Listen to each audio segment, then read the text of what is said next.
Noam Chomsky has been a leading intellectual of the left for more than 35 years and has written about and spoken to a variety of issues including capitalist economics, the nation-state, focusing on an extensive critique of the powers that be and the policies of the United States, education, socialism, war and peace, and anarchism. He began his career in the study of language and is credited with the creation of the theory of generative grammar, considered to be one of the most significant contributions to the field of linguistics made in the 20th century.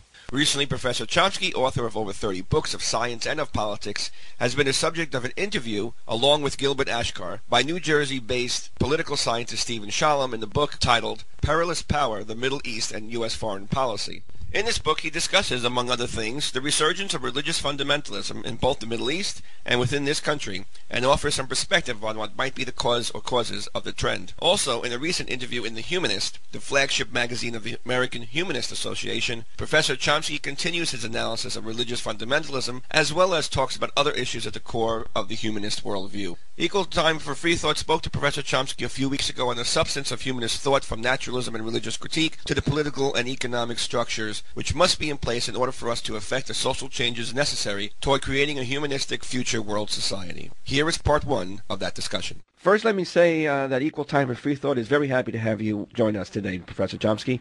Your work covers much ground on the human condition, from language and the understanding of human consciousness to humanity's social-political relationships, and further to the way we share Earth's natural and human-made resources, and still more. Equal Time for Free Thought's central mission is to promote a scientific naturalist worldview in understanding the human condition, which of course includes much of what I laid out regarding your intellectual curriculum. The end result for us is a set of principles and ideas which together form a larger philosophy, or way of seeing the world, which, though not exactly the same thing as conceived by each one of us at every moment, we call humanism. To begin this conversation, I'll give this to my co-host, Neil Murphy. Neil? Thank you very much, Barry. Professor Chomsky, welcome to Equal Time for Free Thought. Very glad to be with you. Thank you. A few months ago, The Humanist, which is the magazine of the American Humanist Association, published their interview with you on humanism and other related free thought questions. Now, before we move forward, do you consider yourself a humanist, and if so, what characteristics would you include in such a philosophy? Let me begin by quoting a philosopher friend of mine who once had to write a critical analysis of work of mine. And he started off by saying that, kind of scratching his head, he said, the problem with me is that the only ism I believe in is truism. So, which is not entirely false. So, yeah, there are things I agree with, but I don't associate myself with any particular ism. Now, modern humanism is said to be based on scientific naturalism, and our philosophy is informed by what we learn about the universe and ourselves through the physical and social sciences. Do you feel that naturalism is the most appropriate point of view toward understanding what sort of creatures we are? I think that's my professional life, so sure, I think it's a fine thing to do, but the truth of the matter is that these are, from the point of view of science, most of these topics are almost inaccessible. And for now, and I suspect for the indefinite future, we'll probably learn more about human beings from literature than we will from science. That's an interesting point. Why would you say that? Science deals with questions that are at the periphery of understanding.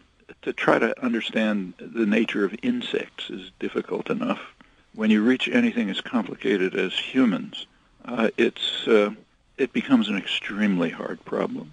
One reason is that we can't do invasive experimentation with humans.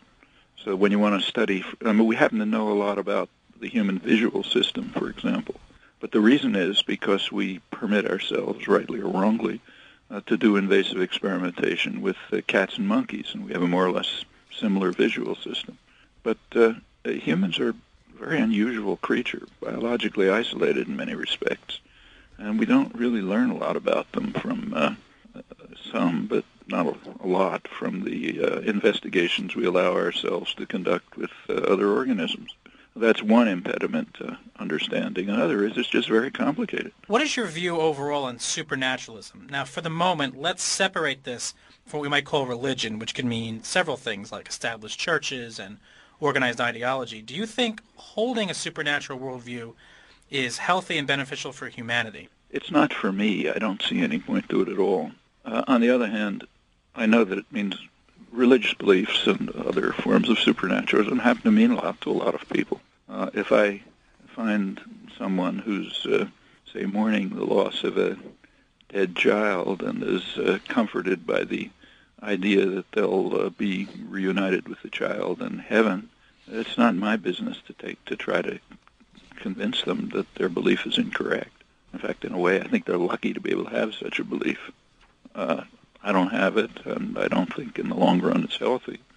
But we can't legislate to other people what they should believe in order to, say, comfort themselves.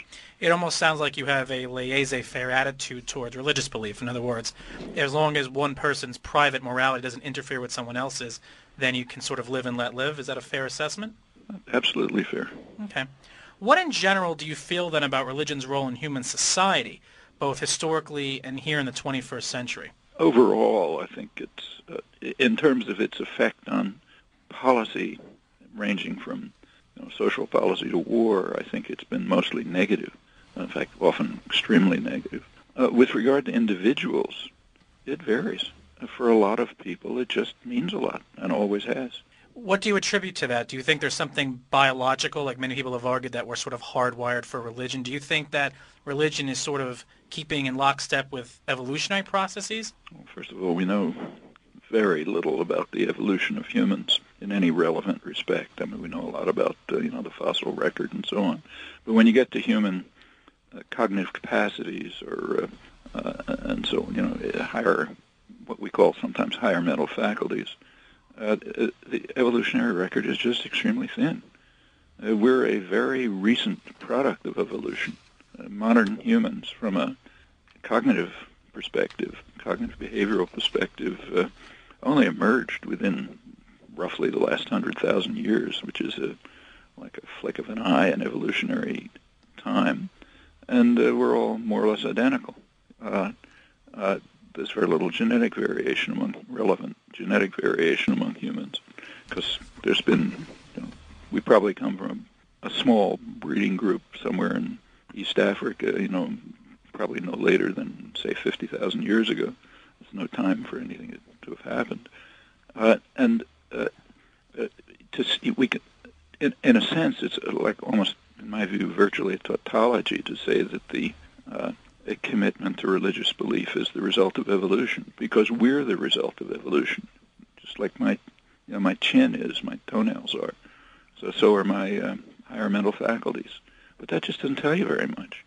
I mean, we all know, without doing pop science, that people do want to find ways to give an intelligible picture of the universe around them, to find comfort, to find association with others. And they do it in all kinds of ways. Some of them we call religion. A lot of some of it we call magic. In the modern period of the rise of organized modern science, of course, goes way back, but really as a major phenomenon in human life. There's been a concerted attempt to gain an understanding of the world by means that do permit confirmation, disconfirmation, building on the results of others, and so on. That's what we call science. Okay, we should push that as far as we can. Surely we want to understand as much as we can about the world, and that's the best way to understand it.